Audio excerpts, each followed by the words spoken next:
Bonjour à toutes et à tous. Merci d'être avec nous à l'invitation du PUCA en partenariat avec la Fabrique de l'Industrie et l'ensemble des universités, centres de recherche, laboratoires avec lesquels le PUCA a lancé ce travail de réflexion, réflexion-action, recherche-action, au travers de cette grande thématique transversale de la ville productive. À chaque fois, un angle particulier. Lors du 4e webinaire, celui qui précédait ce 5e webinaire auquel nous assistons aujourd'hui, c'était par le biais du luxe que nous avions abordé la ville productive et ses aménagements. Aujourd'hui, un intitulé ô combien rappelé dans la sémantique des campagnes électorales ou dans les débats populaires. Populaire est la notion d'emploi populaire. L'emploi populaire qui résonne inévitablement avec la ville productive. Mais qu'est-ce que l'emploi populaire? Qu'est-ce que ceux que nous avons pu appeler les travailleurs en seconde ligne, qui étaient souvent en première ligne aussi, aux côtés de nos soignants? Qu'est-ce que cela veut dire? Que se cache derrière cette réalité et derrière cette appellation? Quelles sont les conséquences en termes d'aménagement et d'urbanisme? À la fois l'œil averti et l'information à cette étape de la recherche avec Nicolas Rimbaud, maître de conférence à l'Université de Nantes, Adeline Heitz, maîtresse de conférence au Conservatoire national des arts et métiers. Puis ensuite, nous introduirons nos discussions et nos échanges avec Cyril Isabello, qui est le directeur de l'enseignement supérieur de la recherche et de l'innovation sur Grenoble-Alpes Métropole, afin d'aborder l'ensemble des problématiques et l'ensemble des questions que l'on peut se poser, mais pour avoir un début de processus, ou en tout cas un début de définition commune, une approche sur l'emploi productif dit populaire, c'est maintenant dans ce 5e webinaire du cycle Ville productive du PUCA. Avec nous, et pour introduire évidemment ce webinaire, Hélène Pesquine, qui nous accueille chaleureusement une fois tous les 15 jours, globalement, une fois tous les mois, pour ces webinaires. Nous la remercions pour l'initiative, nous la remercions pour tous ceux qui nous suivent, et nous la remercions encore une fois dans l'introduction de ce webinaire pour avoir son éclairage introductif. La parole, Hélène, est à toi. Bonjour, cher Asie, bonjour à toutes et tous. Je suis ravie de pouvoir introduire ce 5e webinaire de la ville productive. On avance donc sur ces travaux de recherche mis en débat autour de la ville des travailleurs et des emplois dans la ville. Aujourd'hui, c'est justement par cette entrée que nous allons examiner cette question de la ville productive avec cette recherche qui s'appelle Subwork. Donc, une recherche qui porte sur finalement ces emplois invisibles, ces emplois souterrains qui font fonctionner les villes et évidemment leur rapport au sol, leur rapport au lieu, puisque c'est le fil rouge de ce programme de la vie productive. On va travailler sur la définition de cet emploi populaire, sur cette description dans un monde économique et dans la manière dont il s'articule avec l'équilibre sociaux et spatiaux, notamment son articulation avec les besoins en logement qui font aussi l'objet d'un travail en marge de ce programme de la ville productive sur ce qu'on a appelé le logement des travailleurs essentiels. Mais avant de savoir où les loger, où ils travaillent, de caractériser nos lieux d'activité, nous avions besoin de caractériser ces emplois eux-mêmes. C'est un travail peut-être un peu plus ardu, un peu plus scientifique que cette démarche de définition des emplois populaires et de leur géographie en France. Elle s'est avérée pourtant absolument indispensable pour comprendre de quoi on parle, sortir un petit peu des catégories, j'allais dire, préjugées ou alors historiques, qui sont celles de l'INSEE, et qui ne nous permettent pas aujourd'hui, dans le monde de l'ubérisation, dans le monde des serviciels de la mondialisée, de comprendre qui sont en fait ces personnes qui travaillent un peu en sous-main, un peu en souterrain, pour faire fonctionner nos grands territoires urbains, à la fois à l'échelle très spatiale de l'espace urbain et à une plus diffuse. Et c'est l'objet de cette recherche Upwork dont on va vous parler ce matin. J'en suis ravie. Et j'espère que ces données non seulement pourront contribuer à faire bouger les lignes de la statistique nationale. C'est un point qui avait été fortement mis en avant, notamment par Pierre Pels dans ses rapports sur l'économie de demain. Et également qui pourront éclairer tous les opérateurs urbains, tous les acteurs de la ville qui souhaitent mieux s'adresser à cette population d'emploi populaire. Comme dans ce webinaire, il n'y a pas que le logement social et le logement populaire dans les politiques urbaines, il doit aussi y avoir cet intérêt pour l'accueil des emplois populaires et leur relation à la ville. Non seulement leur existence est indispensable à son fonctionnement, mais la qualité et le bien-être dans ces emplois sont aussi des gages évidents de résilience, de capacité à résister, on a vu, et à faire fonctionner efficacement et harmonieusement nos territoires. Voilà, je ne serai pas plus longue. Je suis ravie de vous accueillir à nouveau dans ce webinaire en partenariat avec de l'industrie et l'Institut Caisse des dépôts pour la recherche.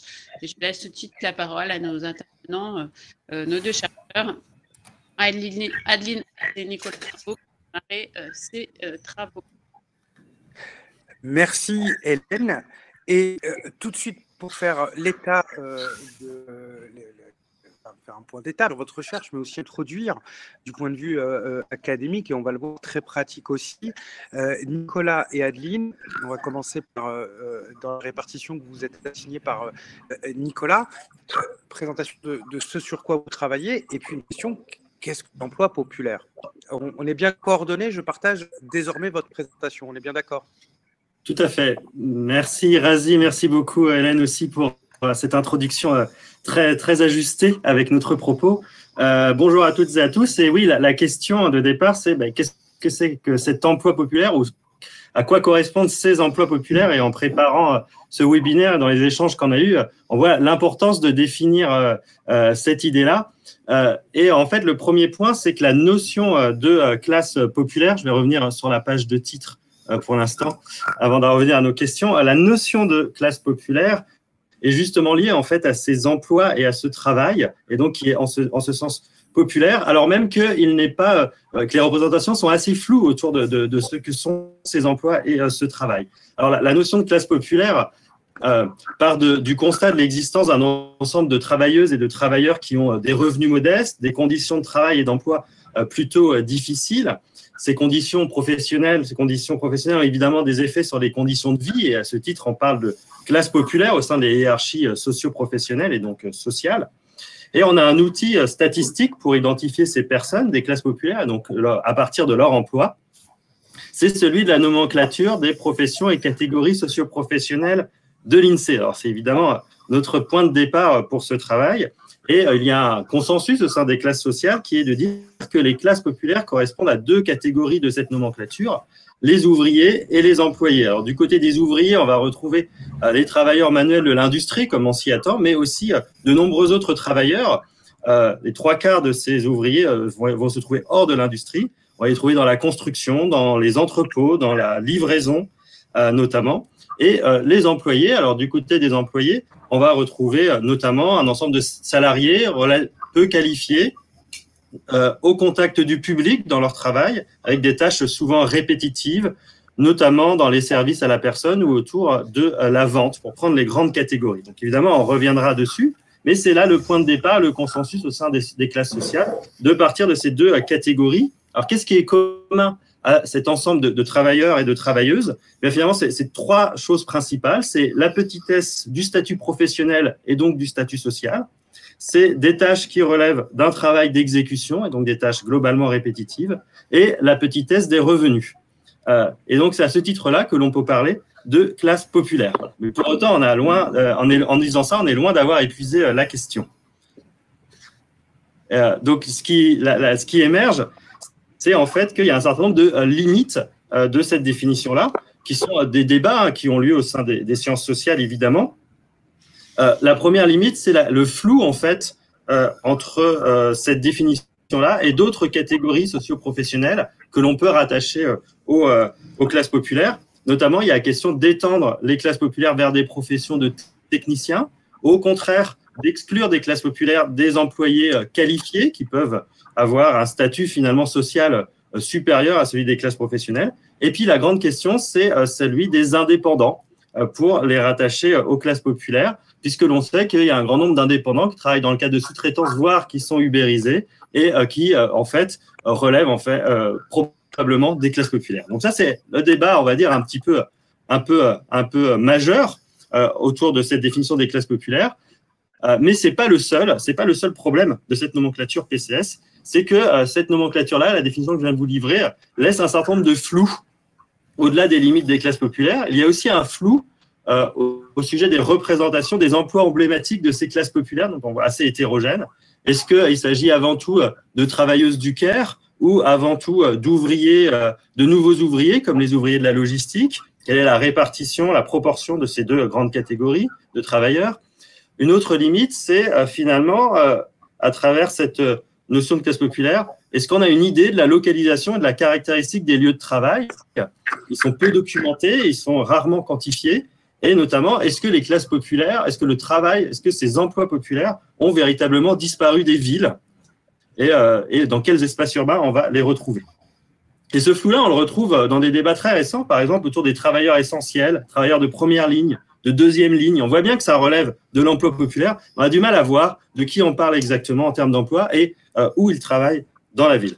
Alors, face à ce flou, l'intuition du projet Subwork est que la notion de ville productive constitue une entrée fertile pour mettre en lumière les emplois et les groupes professionnels de ces classes populaires, notamment ceux qui sont autour d'activités concrètes, l'industrie bien sûr, mais au-delà des différentes formes d'artisanat, tout le monde de la logistique, notamment lié au e-commerce, et les travailleurs des plateformes numériques. En effet, le discours sur la ville productive met en avant l'enjeu de conserver donc des activités autour de l'industrie, de l'artisanat, de la logistique, de la construction, et souvent met en avant l'intérêt, l'importance de conserver des emplois, les emplois de ces secteurs-là, notamment en ce qu'ils sont des emplois peu qualifiés et qui peuvent participer de la mixité sociale urbaine.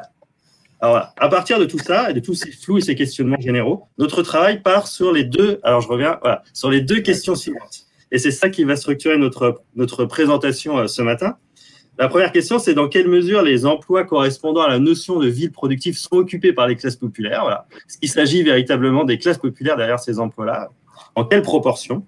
Et ensuite, qu'est-ce que la notion de ville productive révèle quant à la géographie et aux emplois des classes populaires? On peut résumer donc cette double question par le petit graphique. Voilà. Comment se recoupent les notions de classe populaire et de ville productive? Et qu'est-ce qu'on apprend de plus sur les lieux de travail des classes populaires et sur la caractéristique des emplois de la ville productive? Alors, en fait, poser ces questions-là suppose et notamment l'objectif de mesurer, de quantifier ces éléments-là, il suppose de rentrer dans les nomenclatures existantes, les nomenclatures d'emploi. Donc, j'ai parlé de la nomenclature de PCS, profession et catégories socio-professionnelles de l'INSEE, mais aussi les nomenclatures d'activité économique, qu'on appelle la nomenclature NAF, qui est proposée également par l'INSEE. Donc, on va vous montrer un travail un peu fastidieux à ce niveau-là. On va essayer de simplifier notre démarche et de le présenter de manière très simple. Donc, on s'est lancé dans un premier travail de définition des emplois de la ville productive en faisant une typologie qu'on va vous présenter là. Et pour faire cette typologie-là, on est parti de la littérature existante, mais très vite, on s'est rendu compte que si la littérature sur la ville productive proposait des catégories pour approcher cette ville productive, distinguer les activités à l'intérieur, il n'y avait pas de solution clé en main, donc on a dû s'atteler à construire nous-mêmes notre typologie pour retrouver ces emplois-là. Et on pense que ces travails-là, non seulement donc introduit bien notre programme de recherche, mais aussi soulève un certain nombre d'enjeux urbanistiques et politiques sur lesquels on pourra insister en fin de présentation. Alors, pour construire Nicolas, pour reprendre une illustration que nous avions utilisée lors de la préparation de ce webinaire, et pour ceux qui nous écoutent, aujourd'hui, et pour donner un exemple concret, un chauffeur Uber indépendant n'est pas dans les catégories actuelles considéré entre guillemets comme un emploi populaire. Tout à fait. Un chauffeur Uber va être considéré comme un indépendant. À ce titre, il va être regroupé dans la catégorie des artisans, commerçants et chefs d'entreprise, donc numéro 2 pour les connaisseurs de la nomenclature. Et donc, on ne va pas le retrouver dans les classes populaires. Par contre, on va le retrouver dans un secteur d'activité qui va être celui du transport. Et donc, si on prend le secteur d'activité transport, je vais y venir, on va pouvoir prendre en compte ces professionnels-là aussi. Voilà. Et donc, c'est bien le croisement entre secteur d'activité et profession au sens de l'INSEE qui est fertile, et c'est ça qu'on a utilisé. Maintenant, c'est ce que je vais vous présenter. Alors, qu'est-ce que raconte la littérature et comment on peut donc faire une première approximation des secteurs d'activité qui correspondent à cette ville productive? Très rapidement, les travaux en économie, c'est pas tout récent, des années en géographie économique et en économie des années 90 ont mis en évidence l'existence d'une sphère productive. Donc, on est parti de là. C'est-à-dire qu'au-delà de l'industrie manufacturière, il y a un ensemble d'activités productives qui vont participer donc de la production concrète des marchandises et des biens. Et on va identifier, à partir de cette notion-là, des services périproductifs, dont une partie sont plutôt abstraits, reposent sur des emplois qualifiés, et une autre partie sont beaucoup plus concrets et reposent sur des emplois et d'exécution. C'est cette notion-là de sphère productive et d'activité périproductive a été mise à jour plus récemment par les travaux autour de l'économie métropolitaine ordinaire, qui a confirmé l'importance du périproductif dans les économies métropolitaines et en même temps montrer le flou entre cette sphère productive et les fonctions métropolitaines supérieures d'un côté et l'économie présentielle de l'autre. Et puis enfin, on a le discours sur la ville productive qui s'est structuré depuis une petite dizaine d'années et qui distingue en fait un ensemble d'activités qui sont globalement comprises au sein de la sphère productive et des activités de l'économie métropolitaine ordinaire. Et ces activités-là se caractérisent par le fait qu'elles sont menacées par les mécanismes de la rente urbaine, menacées d'éviction des villes, notamment en raison du type de bâtiment occupé, de l'ampleur des bâtiments et de l'économie immobilière en fait derrière ces bâtiments-là, la difficulté de les intégrer dans un urbanisme mixte. Donc, cette notion de ville productive s'affirme donc comme une catégorie d'action publique en faveur de la mixité fonctionnelle et sociale, mais de cette façon-là, propose aussi une liste d'activités de la ville productive. Alors, la question suivante, c'est, on a un ensemble, à partir de ces... pardon, Razi, c'est moi je l'ai bougé, voilà. Oh. Allez, vas-y. C'est bon, on y est. On a un ensemble donc d'activités économiques, voilà, dont la littérature propose une liste. Notre deuxième question, c'est de savoir est-ce que ces activités-là, globalement, correspondent à des emplois populaires. Alors, c'est notre travail suivant. On est parti de tableaux de ce type-là, où on a simplement regardé la proportion des employés et des ouvriers. Et donc, les employés et les ouvriers, c'est les catégories 5 et 6. Voilà, les colonnes 5 et 6 que vous trouvez dans le tableau.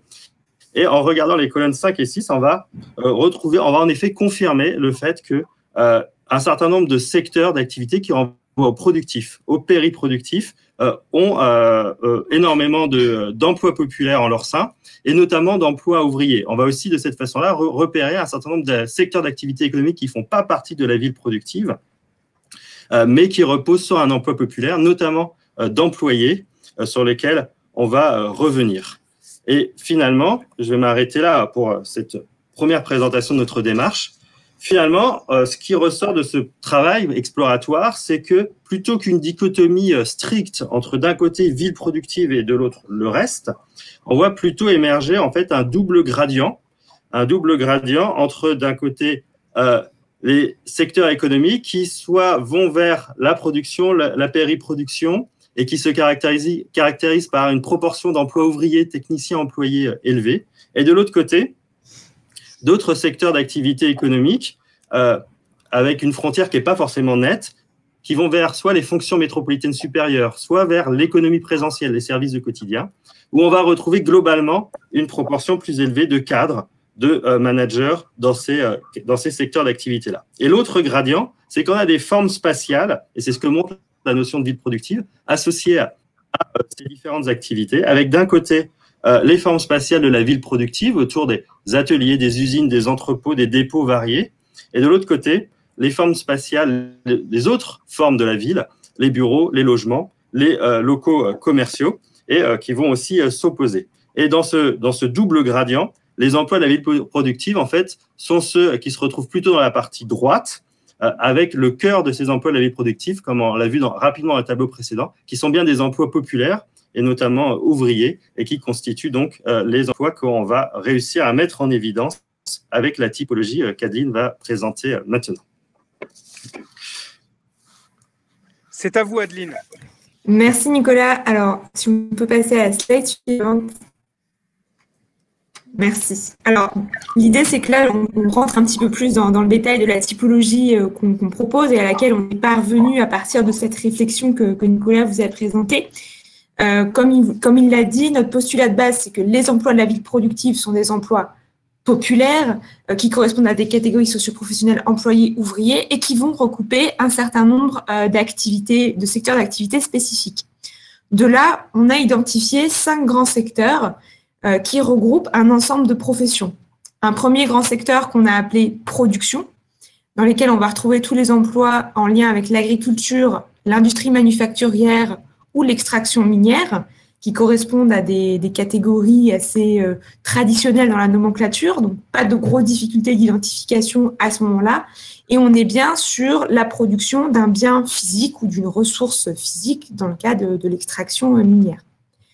On va ensuite avoir le secteur de ce qu'on a appelé la périproduction-distribution, où là, comme on l'a évoqué précédemment, cette notion de périproduction, ça va être tout un tas d'activités support à la production, dans lesquelles on va retrouver notamment tout ce qui touche la logistique, le transport, le commerce de gros, la gestion des déchets ou encore la poste, avec l'idée ici, on est bien dans des activités de support. Autre activité de périproduction qui constitue une catégorie à part entière selon nous, c'est tout ce qui va concerner la périproduction de mise à disposition de main-d'œuvre, dans laquelle on va retrouver notamment l'intérim, les emplois liés à la sécurité, les emplois liés par exemple au déménagement, au call center, des catégories de professions qui vont être un petit peu transverses et qu'on peut retrouver un peu partout, mais qui constituent un groupe à part entière. Et puis, on va avoir le secteur de la construction et du BTP, là aussi, qui est traditionnellement bien clairement identifié dans la nomenclature, donc qui ne pose pas de grosses difficultés, contrairement aux 2 catégories précédentes de périproduction qui demandent là vraiment un travail de quasiment profession à profession pour pouvoir s'assurer d'un bon classement. Et puis, une dernière catégorie de services mixtes aux entreprises et aux particuliers, avec l'idée de mise à disposition de biens de façon temporaire ou de travail de préparation de ce bien, de reconditionnement, de réparation, dans par exemple le cas des ateliers, ou quand on parle de préparation, ça peut être aussi des préparations culinaires, et c'est pour ça qu'on y a inclus la restauration hors cuisine, avec l'idée c'est là aussi de capter des nouvelles activités, comme par exemple celle des dark kitchens. Alors, je veux bien la slide suivante. Merci. Un exemple pour illustrer un petit peu cette typologie et rendre ça encore un peu plus concret. Si on prend le secteur de la périproduction-distribution dont je parlais tout à l'heure, on va retrouver des catégories d'emplois comme celles qui sont présentées dans le tableau à votre droite, avec par exemple les conducteurs routiers, les livreurs, les coursiers ou les ouvriers de l'emballage. Je vous ai du coup mis une petite illustration à gauche où là, on a des ouvriers d'Amazon sur sur un des espaces de l'entrepôt dédié à l'emballage des produits qui sont commandés en ligne. On voit bien à travers cette photo qu'on est sur un travail, comme le décrivait Nicolas tout à l'heure, à la chaîne, très organisé, très rationalisé, très rythmé, typique de ce que traditionnellement on identifiait comme des emplois industriels et dont notre travail autour de cette nouvelle nomenclature nous permet d'avoir une autre approche et une autre définition.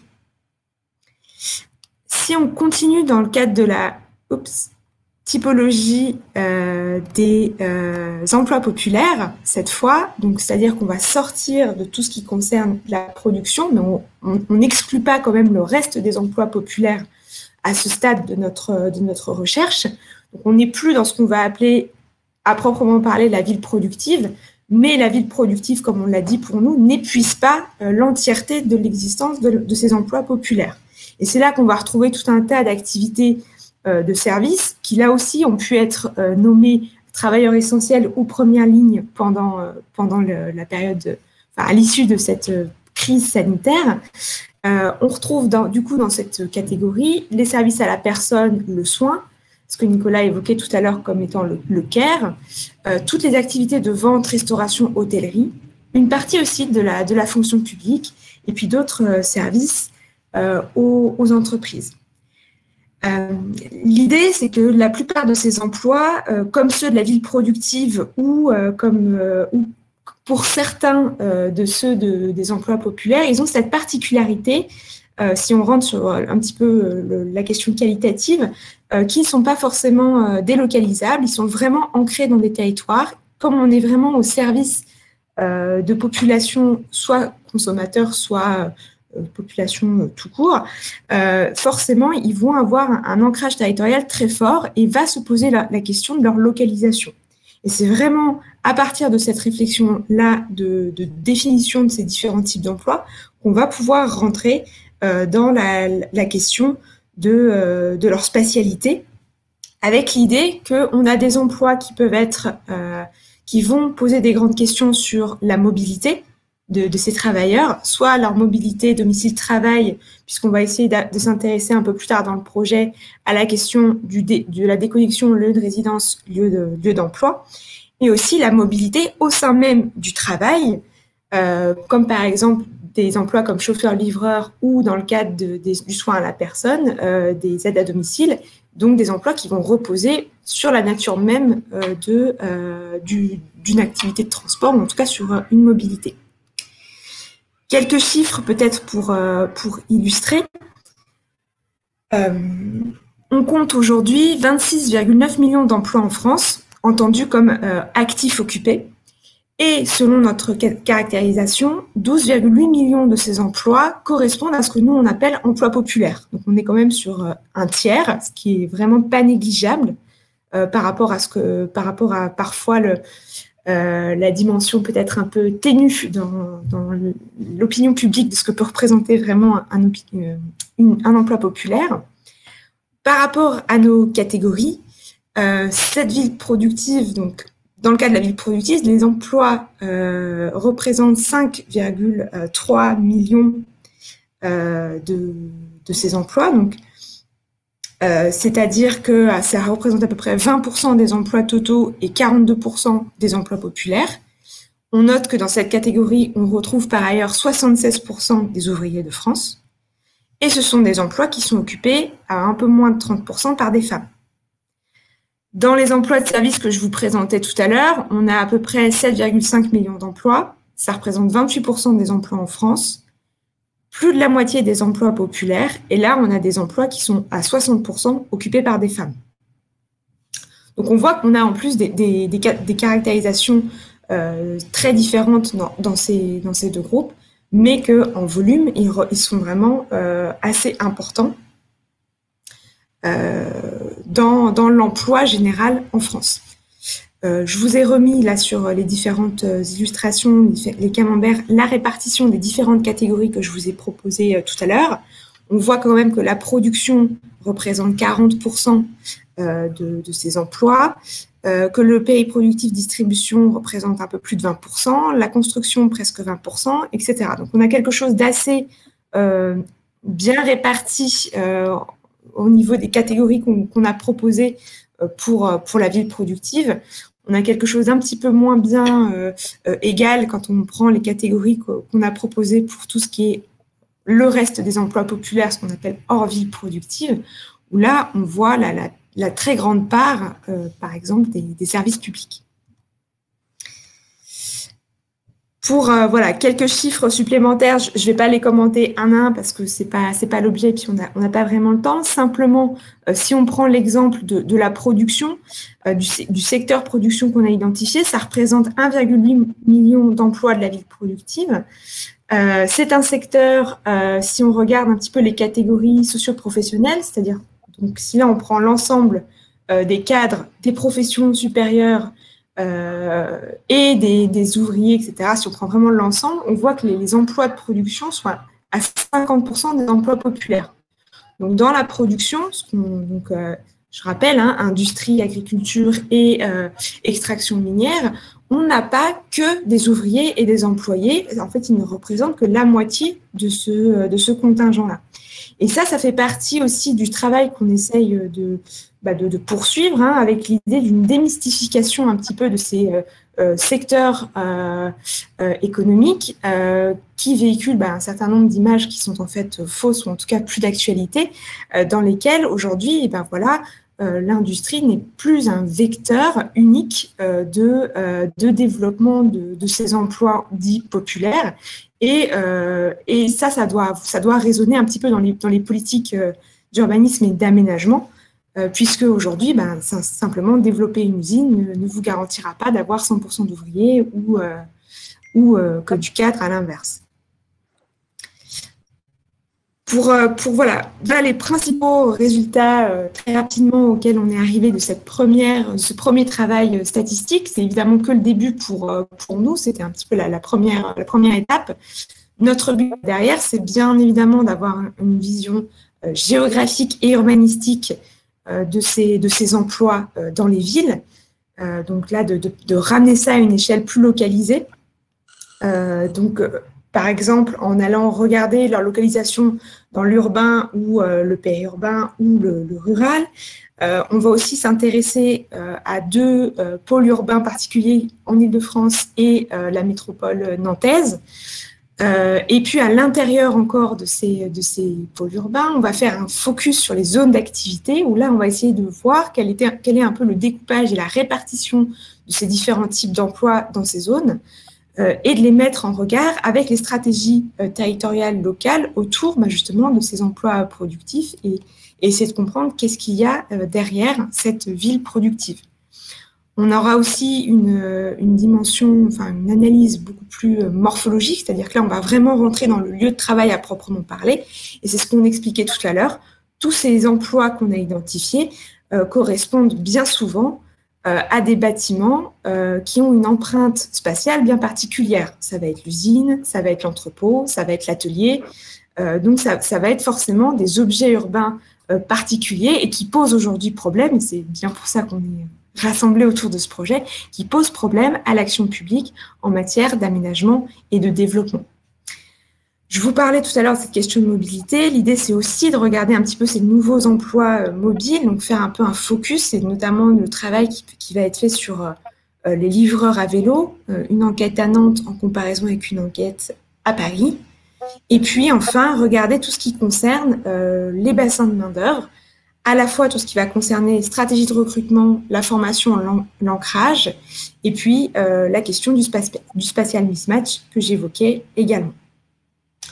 Voilà pour les perspectives et les développements qui vont nous occuper pour les 3 prochaines années encore. Voilà, si vous avez maintenant des questions, je pense que c'est ouvert. Merci. Oui, on y reviendra après sur les questions. Adeline, merci beaucoup à vous et Nicolas. Nicolas qui, pendant votre intervention, s'est attelé à répondre en direct à un certain nombre de questions, ce qui me permet d'appeler les autres participants et les encourager à répondre. On est un peu plus d'une 60aine là en ligne. Hein. Les questions, c'est pourquoi dites-vous que ces bâtiments posent problème en termes d'aménagement? Comment allez-vous identifier les lieux de travail? Qu'est-ce qui est compris dans la catégorie service public? Vous faites des distinctions. Nicolas répond très précisément à l'ensemble de ces questions. Je salue aussi avec nous, je le fais régulièrement, puisque c'est aussi une façon d'entretenir l'écosystème académique et intellectuel tout au long de ce cycle, puisque beaucoup nous suivent quasiment à chaque épisode de webinaire sur la vie productive, et il y a aussi des nouveaux venus. Je salue nos amis d'Est Ensemble, nos amis de la ville de Sarcelles, notamment l'adjoint maire chargé des contractualisations et développement économique, Saïd Ramani. Je salue la Provence-Alpes-Côte d'Azur avec Nice Métropole, Rouen, l'agence d'urbanisme, j'en oublie, l'université de Toulouse, beaucoup de directeurs d'études, beaucoup de consultants aussi, nos amis de Procivis, la direction de l'innovation de GRDF, j'en oublie, et tous, n'hésitez pas à nourrir la discussion et le débat. La discussion et le débat, recherche, action, c'est l'intensité de la l'appel à projet par le PICA. Les recherches spécialisées impliquent des réflexions pratiques, concrètes, localisées sur le terrain. Et le terrain, c'est avec Cyril Isabello sur le contexte grenoblois. Cyril Isabello, c'est un plaisir de préparer ce livre avec vous. Vous êtes le directeur de l'enseignement supérieur, de la recherche et de l'innovation sur Grenoble à Métropole. L'université, on avait vu il y a quelques semaines, qui par certains de ces chercheurs notamment participent à ce cycle.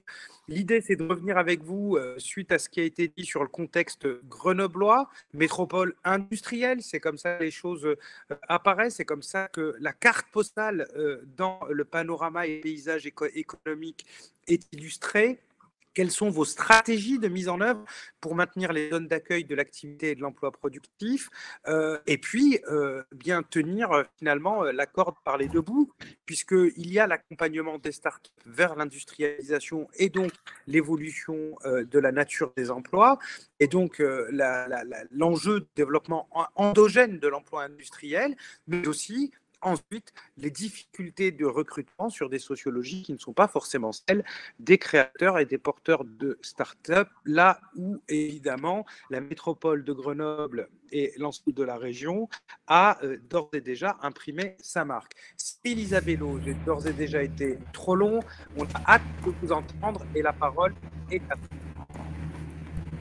Merci, bonjour à toutes et à tous. Donc, je vais vous présenter assez rapidement un peu les stratégies de Grenoble-Alpes Métropole autour du contexte de la ville productive. Et peut-être pour commencer, je voudrais vous dire, effectivement, discuter avec vous sur le fait que Grenoble est souvent perçue comme une ville innovante, une technopole, et c'est une réalité, il faut bien le dire. Effectivement, la métropole grenobloise est une technopole au regard notamment de la jeunesse et du niveau de formation de sa population, qui est un peu supérieure à celle d'autres métropoles sur le plan statistique, au regard des acteurs qui sont présents sur le territoire et de la capacité de production, notamment de propriété intellectuelle issue des laboratoires publics du territoire, et puis aussi au regard du fait que notre métropole dispose de nombreuses connexions à l'international au travers de son université, de la présence de communautés internationales massives sur le territoire de Grenoble, mais aussi de la présence de certains grands groupes industriels à capitaux étrangers présents sur le territoire grenoblois, ce qui est une réalité. Voilà, je ne vais pas vous refaire la description des interactions nombreuses et riches entre le monde de l'université, de la recherche et de l'industrie, la place qu'occupent et qu'ont occupé les politiques publiques depuis plus de 20 ans sur ce champ-là, en accompagnant la structuration de ces coopérations intenses entre ces trois acteurs, en finançant l'innovation, en travaillant à consolider l'ensemble des acteurs présents sur le territoire et qui proposent des propositions de valeur en termes de développement économique axé sur la recherche et l'innovation sur le territoire. Donc en fait, effectivement, tout ça place bien Grenoble comme une technopole, et c'est une réalité, mais ce n'est pas la seule réalité de Grenoble. Et si on en reste à cette réalité-là, ça devient un cliché. Donc il faut peut-être casser les clichés et se rappeler que Grenoble est historiquement une métropole industrielle avec des développements industriels qui ont commencé dès la révolution industrielle avec la présence de l'eau dans nos massifs qui était une source d'énergie et qui a entraîné tout le développement industriel de la métropole grenobloise. Et ce développement industriel a continué à être dynamique et a continué à se développer sur le territoire malgré les grandes crises des années 70. L'industrie est restée très présente sur le territoire grenoblois. Et si on regarde par exemple la part de l'emploi productif ou manufacturier sur le territoire grenoblois, on se rend compte que c'est quasiment 20% de l'emploi total du territoire, ce qui place Grenoble comme la deuxième ville industrielle au niveau français en termes de proportion d'emploi industriel dans l'emploi total de la métropole. Donc, on est vraiment sur un territoire qui a une double identité sur le plan économique, un ancrage très fort à la technologie, mais, et on l'a un peu oublié, on l'a un peu moins mis en avant ces dernières années, une industrie qui est présente, qui contribue au développement, qui a eu des effets extrêmement positifs pendant la crise sanitaire que l'on vient de vivre, puisque l'emploi s'est maintenu. Le fait d'avoir cette industrie variée et présente sur le territoire et dynamique a permis de compenser le choc de la crise que l'on vient de vivre. Et ça fait partie effectivement des éléments qu'aujourd'hui les élus métropolitains souhaitent travailler, enrichir et de changer un peu de focale en n'étant pas uniquement perçus ou se percevant ou se communiquant comme la métropole technologique, mais bien comme la métropole technologique et industrielle, voire même la métropole industrielle et technologique. Donc tout ça, c'est pas uniquement des effets de sémantique, c'est aussi, ça s'incarne aussi par des réalités dans la conduite de l'action publique de la métropole qui, dès les années 2015, donc au début du précédent mandat, a pris conscience de la nécessité d'avoir une démarche prospective sur le plan urbain pour maintenir et développer les emplois sur le territoire, l'emploi d'une manière générale, mais aussi l'emploi productif et industriel.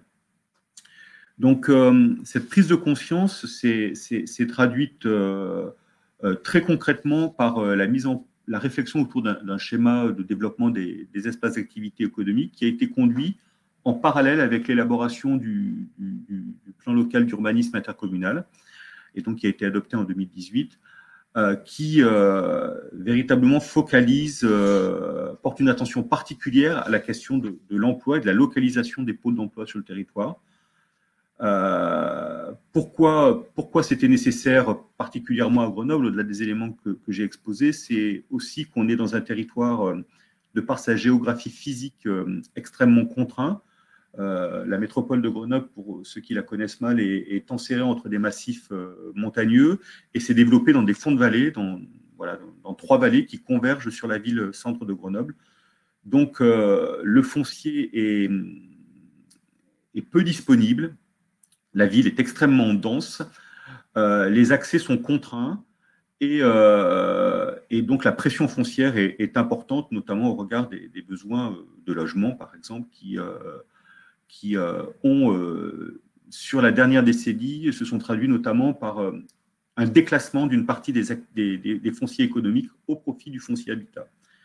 Donc les élus ont pris conscience de cette nécessité de préserver cette capacité de développement pour les activités économiques et de fait ont engagé une réflexion pour organiser le lien entre les différentes fonctions urbaines et le développement économique en posant un cadre de développement qui s'articule autour des polarités urbaines qui existent autour de la métropole grenobloise, pour concentrer sur ces polarités urbaines les enjeux de développement, notamment du tertiaire.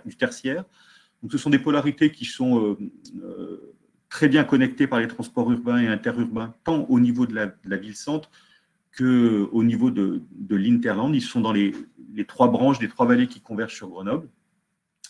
Et dans ce cadre-là, effectivement, il y a également eu une réflexion particulière pour préserver notamment les emprises productives de ce territoire, pour garder une capacité à accueillir des emplois productifs, donc des espaces, des usines, des ateliers qui nécessitent donc un foncier et des conditions particulières pour pouvoir se développer. Donc, cette stratégie a conduit à l'établissement d'un plan guide donc, qui joue avec la réalité géographique et physique du territoire et qui met en place, produit une stratégie de reconquête ou de remise en service, notamment de fonciers industriels qui est aujourd'hui peu mobilisables parce que soumis à pollution parce que peu connectés sur le réseau de transport urbain et donc avec les lieux de vie des travailleurs. Donc tout ce travail-là a été mis en place pour pouvoir préserver et pouvoir accompagner un développement de l'économie productive que la métropole souhaite promouvoir.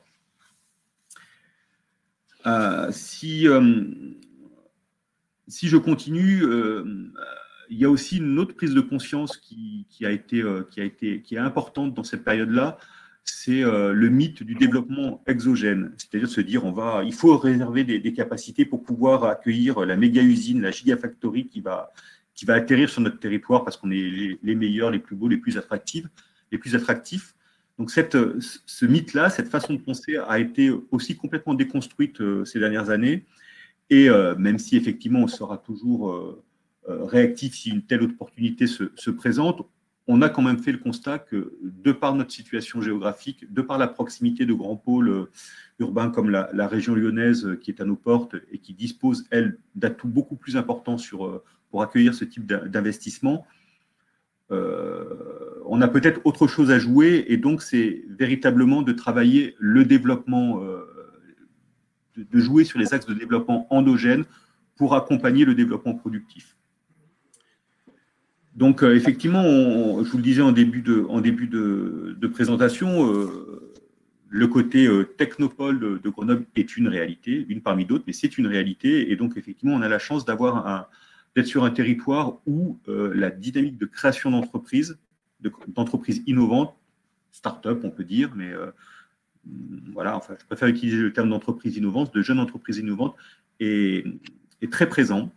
Et la particularité de ces entreprises innovantes sur le territoire grenoblois, c'est que ce sont des entreprises qui sont plus des entreprises basées sur de la technologie et des outils, et de la technologie destinée à être industrialisée. On est peu sur des innovations de services, mais on a véritablement un vrai cœur de création de start-up qu'on appelle tech ou deep tech. C'est un peu les mots à la mode et utilisés ces dernières années, très très présent à Grenoble. Donc ce potentiel, ce que nous souhaitons faire au niveau de la métropole, c'est de l'accompagner jusqu'à son terme et d'en tirer le maximum d'avantages sur le territoire de la métropole. Donc, ça veut dire effectivement pouvoir les accompagner jusqu'à la phase où ces jeunes entreprises, où ces startups n'en sont plus, donc ont un véritable modèle économique, produisent et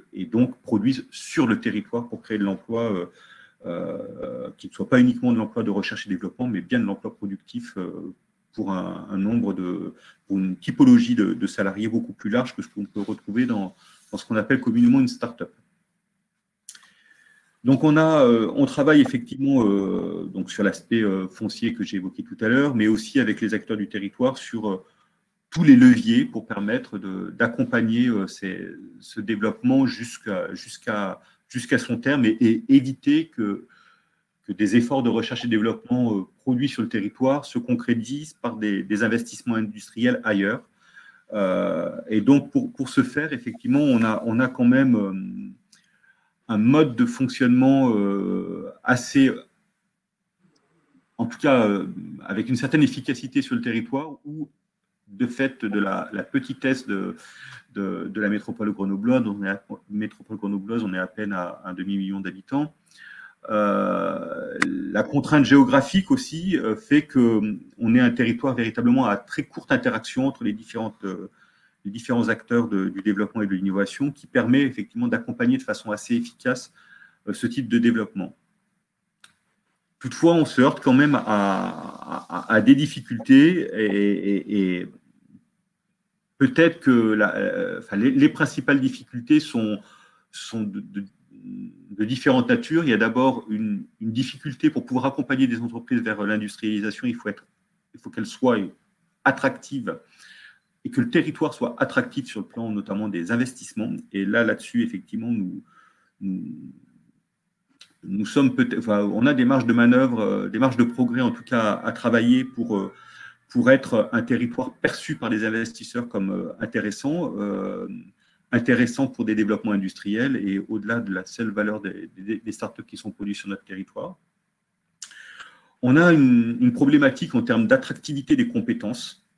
Donc, on a certains atouts pour attirer des talents de manière générale, mais la métropole grenobloise étant ce qu'elle est, notamment en termes de taille, on n'a peut-être pas, enfin en tout cas, on a un bassin d'emploi peut-être trop étroit pour pouvoir voilà, donner du travail, apporter du travail aux conjoints ou aux conjointes des talents que les entreprises de territoire souhaitent employer. Et puis enfin, on se rend compte que pour accompagner ce développement de l'économie productive sur le territoire, on a toujours de vraies difficultés de recrutement sur l'emploi productif dans les industries sur notre territoire, qui souffrent peut-être d'un effet d'image hérité, qui souffrent aussi certainement d'une concurrence avec les emplois de services, qui sont perçus peut-être comme plus valorisants. Et puis surtout, et puis également une faible attractivité pour les populations féminines, alors même que les emplois productifs que l'on trouve dans nos industries sont des emplois souvent avec un niveau de rémunération supérieur que ceux que l'on peut trouver dans d'autres secteurs de l'emploi populaire, et qui, de par aussi l'évolution des métiers, aujourd'hui proposent des conditions de travail tout à fait adaptées à tout employé, qu'il soit femme ou homme. Et ces éléments-là, en tout cas, je pense qu'il y a un vrai travail à construire, à engager avec les acteurs industriels, avec leurs représentants, pour pouvoir dépasser ces freins. Cyril, si je peux me permettre, je pense que ça, on va aussi y revenir dans le cadre des liens entre politique de développement de l'industrie et maintien des emplois populaires. Et si je peux me permettre, pour cadencer en fonction de ce que l'on a préparé la suite de ce webinaire, c'est peut-être une toute petite interpellation de Bertrand sur l'exemple bruxellois, souvent cité, et on connaît la grande collaboration avec nos amis de Bruxelles du PUCA, régulièrement cité avec l'ensemble de leur travail de dentelle et de réservation, de fléchage, des rez-de-chaussée, mixité fonctionnelle, etc. Donc Bertrand, que je prends un petit peu par surprise, s'il est prêt pour nous parler 1-2 minutes un petit peu de ce qu'ils font. S'il est prêt, tant mieux. Sinon, revenir rapidement à Nicolas et Adeline sur les liens entre politique de développement et le maintien des emplois populaires, qui est le sujet sur lequel vous nous amenez là tout de suite et assez directement, cher Cyril, et ce qui permettra avec vous aussi d'aller vers, par exemple, un des aspects de ces politiques publiques, notamment le logement, et j'aurais une question plus particulière et précise, notamment par rapport à ce qui s'est passé récemment sur Grenoble en termes de production, notamment sur l'île, les 4000 logements livrés, les conséquences immédiates que vous avez pu ressentir, vous, dans le cadre de l'attractivité de cet emploi, entre guillemets, industriel, populaire, sur le territoire. Bertrand ? Oui, merci Razi, ton interpellation. Écoute, ça fait tout à fait le lien avec Bruxelles. On a eu l'occasion d'inviter Philippe Antoine dans un webinaire précédent qui est le directeur de CityDev. Et CityDev est précisément une institution au croisement entre une agence d'urbanisme et une structure de développement économique qui se place au service des entreprises pour proposer des bâtiments ou des terrains afin d'accueillir des activités productives au sein du territoire métropolitain bruxellois.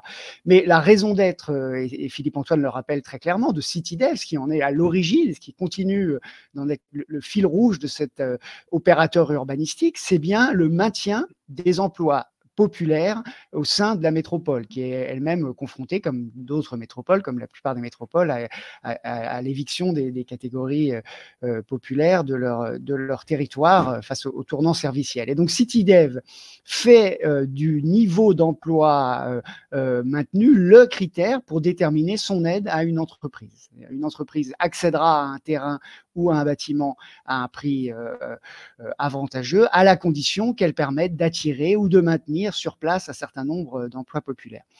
Et je me permets une minute, je trouve que là, on arrive vraiment au cœur de notre sujet sur la ville productive.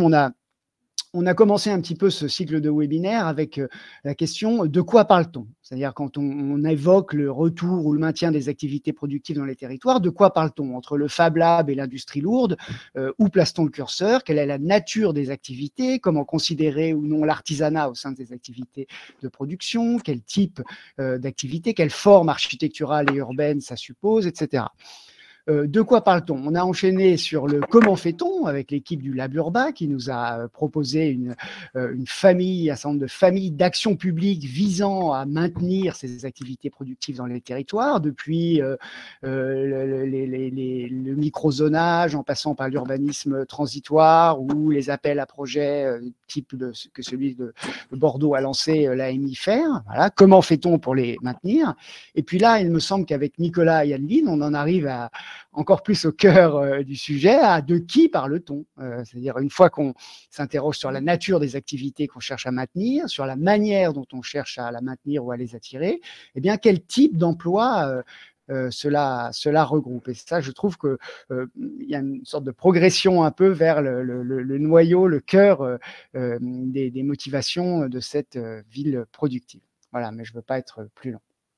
Excellent Bertrand, et cela interpelle aussi la réflexion, puisque il y a des gens avec nous de Normandie, d'Action Logement aussi, ce qui appelle à rappel sur le travail qui est en train de se réaliser. Parce qu'on parle du maintien des emplois industriels, les emplois populaires, on parle de l'aménagement nécessaire. Je le dis pour Nicolas et Aline, peut-être un coup d'œil aussi, on verra, puisqu'on est vraiment en work in progress dans cette recherche-action, ce qui est en train d'être fait par Action Logement, la Chambre de commerce, la région, la ville de Paris, que là-bas, on construit et on aménage pour accueillir 40 000 emplois industriels dans la perspective de la construction du canal Seine-Nord, ce qui est vraiment une expérience en réel de types d'activités qui ne sont pas forcément dans les villes, mais en même temps, ils travaillent beaucoup avec les villes qui font le chapelet du tracé de ce canal Seine-Nord. Donc, on voit des stratégies assez dynamiques, des stratégies contraintes à la fois par la morphologie des sols, pour le cas de Grenoble, mais y compris par la typologie des économies et du stade d'évolution des structures dont on parle. On n'a pas les mêmes solutions, et c'est cela que commençait à introduire Cyril, on va y revenir, qu'on parle de la petite start-up, et quelle start-up et quelle est finalement sa trajectoire de croissance lorsque vous parliez par exemple des deep tech. Mais tout de suite, je reviens à Adeline et Nicolas sur ces liens que tout le monde attend, je crois, beaucoup sont avec nous aussi pour ça, entre les politiques de développement de l'industrie et le maintien des emplois industriels, le rôle et limites de ces politiques d'aménagement.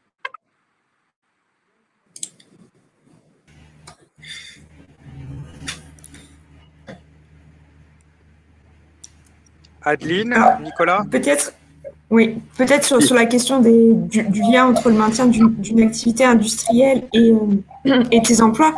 C'est un petit peu ce qu'on commençait à montrer tout à l'heure. Si on a une politique purement sectorielle, à savoir on va développer de l'industrie, on va mettre des usines dans la ville, ce ne serait pas suffisant pour un développement de l'emploi populaire ou de l'emploi peu qualifié.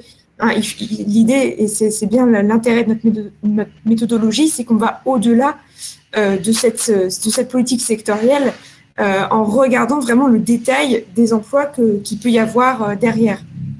Dans une usine, ou en tout cas dans le secteur industriel, 50% de ces emplois sont de l'emploi qualifié. Et c'est un petit peu ce qu'on regarde aujourd'hui avec l'industrie 4.0.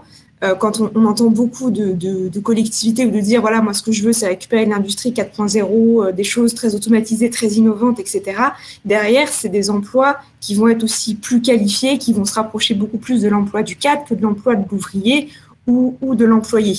Donc, la politique sectorielle ne doit pas masquer ou en tout cas biaiser le regard sur, finalement, la politique d'emploi ou la politique sociale qu'on veut mener dans le territoire derrière.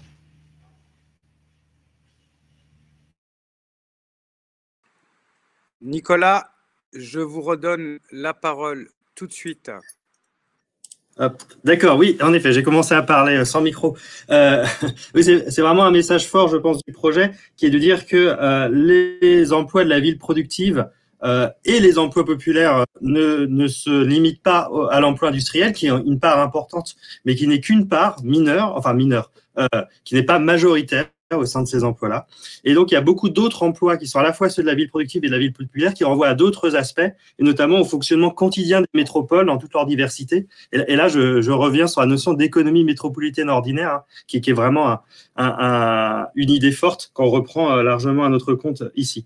Et donc, d'où l'intérêt de rentrer dans le détail. Et je voulais juste, entre parenthèses, remercier Aliette Roux, qui est ingénieur de recherche projet de Loire, qui fait partie du projet de recherche, qui était un des noms sur la slide de titre, mais on n'a pas du tout présenté l'équipe. Et donc, on est évidemment, on travaille beaucoup plus qu'à deux là-dessus. Et en particulier, on a besoin, pour pouvoir répondre à ces questions qui sont d'ordre politique, on a besoin d'un travail fin et qui méthodologiquement n'est pas simple. Et en l'occurrence, on bénéficie de l'apport de l'expertise d'Aliette et qui travaille dans le cadre d'une structure projet de Loire qui est une structure de soutien aux universités et aux centres de recherche pour les Pays de la Loire en l'occurrence. Voilà. Et donc c'est très important d'avoir ce type de soutien au-delà des financements purs de projets. Voilà, je voulais ouvrir je voulais passer ce message aussi, j'y ai pensé tout à l'heure. Deuxième point politique, c'est la question de l'aménagement. Et je pense que le deuxième message du projet, on va essayer d'amener des éléments de réponse de plus en plus précis, c'est que en matière d'urbanisme et notamment en matière d'aménagement économique, il est important de se poser la question de l'emploi et de trouver des outils concrets pour pouvoir poser finement la question de l'emploi quand les collectivités, quand les aménageurs publics se lancent sur des questions qui touchent aux espaces économiques. Et là, il y a eu un grand changement. Avec Adeline, on a beaucoup travaillé sur les zones d'activité économique, notamment logistique. On les a regardées partir de la ville, se desserrer. On a regardé des zones immenses s'aménager dans un périurbain assez lointain. On a regardé aussi des micro-opérations dans le tissu dense. Et je trouve que depuis quelques années, et je pense qu'Adeline est d'accord, on voit quand même les choses bouger très très vite. Et je trouve dans la présentation de Cyril Isabello, on a bien senti cet enjeu très fort de penser le foncier économique et notamment industriel dans un contexte qui a changé, qui est celui d'aller vers une consommation foncière moindre et voir le zéro artificialisation nette. À Grenoble, vous êtes confronté à ce problème-là plus qu'ailleurs en raison de la topographie, mais les autres villes, moi je le vois à Nantes, commencent à se confronter exactement aux mêmes questions. Et donc il y a un enjeu de savoir ce qu'on fait de ce foncier-là. Et on voit des éléments de transformation de ces espaces, des zones d'activité économique, vers de la densification, plus de mixité fonctionnelle. La question qui se pose, c'est la conséquence en termes d'emploi. Voilà, quel emploi reste, quel emploi arrive, et ça, on n'a pas d'éléments de réponse concrets, mais on sait que ça bouge en termes d'emploi quand on crée des villages d'entreprises à la place d'un grand entrepôt, par exemple. Et donc, on va documenter tout ça et on espère que ça va intéresser les collectivités locales et ça va offrir des outils concrets pour aider à penser cette question et faire le lien entre urbanisme, développement économique et politique de l'emploi et de l'insertion. Et là, l'exemple bruxellois est emblématique de cette capacité à se poser ce type de questions. Et on va essayer de participer à tout ça. Je voulais dire aussi qu'on est aussi en lien avec les autres équipes du PUCA et notamment celle de Flavie Ferchaud du Lab Urba sur ces stratégies des collectivités. Et donc, on va essayer de tisser tout ça pour proposer des éléments pertinents. Merci. Peut-être pour compléter sur… Oui. Simplement sur la question de l'urbanisme, l'idée derrière, c'est bien à travers la question de l'emploi, de s'assurer que ces stratégies, à la fois d'une part de desserrement et d'autre part de retour en centre ou en milieu urbain dense d'un certain nombre d'activités dites productives, n'entraînent pas une hiérarchisation spatiale et une nouvelle ségrégation socio-économique des emplois. Hein, c'est ça qui est derrière pour nous, c'est s'assurer que les politiques qui vont cibler les activités productives vont pouvoir le faire ou en tout cas vont aussi prendre en compte la dimension socio-économique des travailleurs et des populations qui vont s'intégrer dans ces nouveaux espaces. Merci, merci Adeline.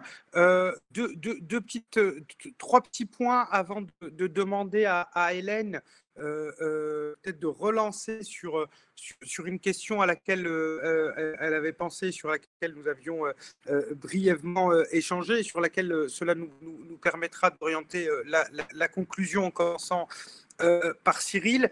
Point 1, Nicolas et Adeline, on est d'accord que lorsqu'on a préparé ce webinaire, grâce à Bertrand, eh bien, on arrive à pas simplement avoir une succession d'interventions, mais véritablement, dans le cadre du travail réalisé par le PUCA, une mobilisation de l'ensemble de l'écosystème, puisque vous parliez de Flore précédemment, mais on pourrait aussi parler de ce qui a été réalisé en amont. Il y a là 2-3 webinaires sur les zones d'activité, le déclassement des zones d'activité, notamment en région Rhône-Alpes, et leur impact sur l'emploi industriel. Mais il n'y a jamais eu d'études comme celle que vous menez aujourd'hui. On est bien d'accord? Oui, on est d'accord. Il n'y a pas eu d'études sur l'emploi comme on le propose. Et notamment qui va localiser ces emplois-là, donc qui va permettre d'offrir une réflexion en termes de lieu de travail, qui me semble assez, qui est une question qui intéressait peu les études urbaines jusqu'alors, et qu'on on espère lancer et qu'il y aura du monde pour travailler avec nous là-dessus. Merci à vous, merci à vous et merci à vous et Adeline, merci au PUCA, à la Fabrique de l'Industrie et à la Caisse des dépôts. Beaucoup de questions en parallèle à votre intervention. Merci encore Adeline et Nicolas, souvent d'y répondre directement. Déjà des propositions de contribution et de collaboration assez rapides. C'est aussi ça l'action. Notamment avec la communauté de 6 pays de France, 42 collectivités, qui vous dit, bon, nous, on est dispo, on voudrait travailler avec vous. Bon, écoutez, c'est passionnant, c'est très bien tout ça, j'en oublie. Je salue évidemment nos amis des établissements publics fonciers très représentés ce matin, l'EPFAM, l'EPFIF, le PFPACA et l'EPFAM, j'en oublie. Hélène, la parole est à vous, peut-être pour une question qui serait une question qui tout simplement appellerait à conclusion. Tout d'abord Cyril et puis Nicolas, et on terminera avec Adeline. Hélène, si vous en êtes d'accord, avant de donner la parole à Bertrand pour annoncer les prochaines étapes du 10 novembre, notamment un prochain webinaire. Vous avez été plus de 70, au total 80 pour le moment, visiteurs uniques sur ce webinaire ce matin. Merci à toutes et à tous. Je passe la parole à Hélène Pesquine, secrétaire permanente du PUCA. Merci Razi. J'active le micro. Est-ce que vous m'entendez? Oui? Non, vous ne m'entendez pas. Si, Hélène, on t'entend. Ah bon, non, pardon, parce que je suis passée sur le casque, j'ai toujours un petit peu. Excusez-moi. Non, alors d'abord, merci bien sûr à tous nos intervenants. C'est toujours très important de confronter le terrain et donc la parole de la métropole de Grenoble ce matin avec la partie plus théorique, analytique qui a été présentée par nos chercheurs. Moi, je voulais faire le lien peut-être parce que là, on s'est un peu éloigné pour cette session des politiques urbaines proprement dites, même si on est revenu sur la dernière partie. Je voulais faire le lien quand même aussi avec les politiques sociales. Les collectivités locales ont aussi une attention particulière à cette question de la cohésion sociale, évidemment, et notamment, je pense à des projets ou des programmes comme les territoires zéro chômeur. On a besoin d'arriver à spatialiser, matérialiser des politiques publiques qui répondent à ces enjeux sociaux. Et donc, cet exercice de description, de caractérisation de l'emploi populaire dans un monde qui change est particulièrement important pour ça. Et parfois, il faut un peu sortir aussi de sa spécialité pour y revenir de manière plus mieux éclairés, j'allais dire. Donc, ça me paraît très important et je pense que cet exercice un peu, voilà, un peu technique de répartition des emplois par catégorie mérite vraiment d'être largement diffusé. On s'y appliquera naturellement avec l'équipe, avec Bertrand et l'équipe du PUCA. Peut-être deux remarques un peu, disons il me semble, les 2 points clés que moi j'aurais retenu de ce débat ce matin. D'abord, d'une certaine manière, la fin de la classe ouvrière telle qu'on pouvait se la représenter. Adeline Heiss disait finalement, les ouvriers ce ne sont si on peut dire qu'à 50% des emplois populaires au sens où vous les avez étudiés. Et donc, c'est une autre manière finalement de regarder la population active française aujourd'hui. Et j'imagine que ça se retrouve dans d'autres pays, au moins dans des pays développés. Et donc, je pense que c'est aussi une question politique finalement assez importante et intéressante parce que ces emplois populaires se retrouvent en fait ailleurs que dans ce qu'on a pu un peu caractériser de manière triviale jusqu'à maintenant, y compris du coup dans le regard qu'on porte sur ces différents employés et travailleurs. Et puis l'autre point qui m'a semblé important dans en tout cas qui m'a frappé, disons, dans cette présentation rapide de vos travaux, c'est la manière dont les métropoles sont peut-être perçues avec préjugés comme le lieu d'hyperconcentration des fonctions supérieures métropolitaines, qui sont une classification en soi. Alors même qu'évidemment, c'est pas non plus une surprise, mais on le perçoit bien dans vos travaux, une grande partie des employés des métropoles et de ce qui les font fonctionner sont des travailleurs beaucoup plus précaires ou populaires, paupérisés, et il faut évidemment savoir en tenir compte dans les politiques publiques urbaines. C'est un travail d'ailleurs qu'on effectue aussi dans le cadre des plateformes d'observation des projets et stratégies urbaines, les plateformes POPSU, notamment à Bordeaux, avec Gilles Pinson qui s'intéresse, alors il a appelé son programme la métropole et le populaire, mais qui s'intéresse à ce qu'il appelle les soutiers des métropoles. Et donc ils sont un peu ces ouvriers souterrains, puisque vous les appelez subwork, qui sont absolument les chevilles de fonctionnement de ces grands territoires urbains. Et je trouve ça important qu'on arrive à mettre non seulement la lumière sur ces travailleurs, mais aussi à objectiver un petit peu leur présence dans la ville. Voilà. Donc deux points qui m'ont vraiment frappé ce matin. Ça va évidemment nourrir nos travaux. On le disait, les derniers échanges qu'on a eus sur le foncier et la répartition spatiale et les effets parfois un peu centrifugeuses des développements urbains par rapport à cette localisation des emplois populaires font l'objet d'autres réflexions dans le cadre du programme du PUCA, et notamment seront présentées dans le prochain webinaire le 10 novembre prochain, à partir des travaux de recherche du CEREMA avec le laboratoire PACT de Grenoble, décidément Grenoble très représenté, et de l'Institut Paris Région sur justement les effets de inclusion-exclusion liés aux questions et au prix du foncier dans cette notion de ville productive. Donc je suis, moi, encore une fois, ravie de ces échanges. Les webinaires sont tous disponibles en replay, donc n'hésitez pas à en faire la publicité et à vous replonger dedans. On diffusera aussi le PowerPoint parce qu'on l'a vu, hein, pour rentrer un petit peu dans ces catégorisations d'emploi, c'est pas forcément évident en quelques minutes. Et on est tous à votre disposition pour échanger plus avant. Et pour faire atterrir, j'adore cette expression, je l'utilise tout le temps, mais à la façon de Bruno Latour, faire atterrir ces réflexions sur des terrains réels, notamment des terrains productifs. Et j'ai vu, elle n'est pas passée inaperçue, la suggestion du territoire de Roissy-Porte-de-France, particulièrement intéressant pour son caractère productif, à proximité de l'aéroport international. Voilà, merci encore à tous pour votre attention et à très bientôt. Bertrand peut-être peut nous redire un mot sur le prochain webinaire, mais en tout cas, on sera ravis de vous retrouver d'ici un mois. Non. Un tout petit mot peut-être de Cyril, Adeline et Nicolas en une phrase, hein, une idée sur emploi populaire et emploi industriel en guise de phrase de conclusion. Un mot, parce qu'on se tient, comme nous le rappelle très justement Hélène, à respecter ce 10 heures pile, et Bertrand sur le prochain webinaire. Alors, juste en un mot. Merci Hélène. En un mot, si je peux me permettre, moi, en participant, en vous écoutant, en participant à ce webinaire, je me suis rendu compte à quel point, en tant que professionnel du développement économique, je suis peu outillé sur la question de l'emploi populaire. J'ai beaucoup parlé d'emploi productif, mais pas d'emploi populaire. Et ça pose quand même la question de la transversalité de la construction des politiques publiques au sein de notre collectivité. Cette transversalité, elle est voulue, mais elle existe peu. Et je pense que ce sujet de l'emploi populaire est une vraie barre de valence qui pourrait nous permettre d'aborder la question des espaces, de la ville et de ses fonctions de façon beaucoup plus cohérente et concertée au sein même de nos organisations. Merci Cyril. Réflexion ô combien utile et pertinente. Adeline pour Nicolas ou Adeline pour Nicolas et Adeline.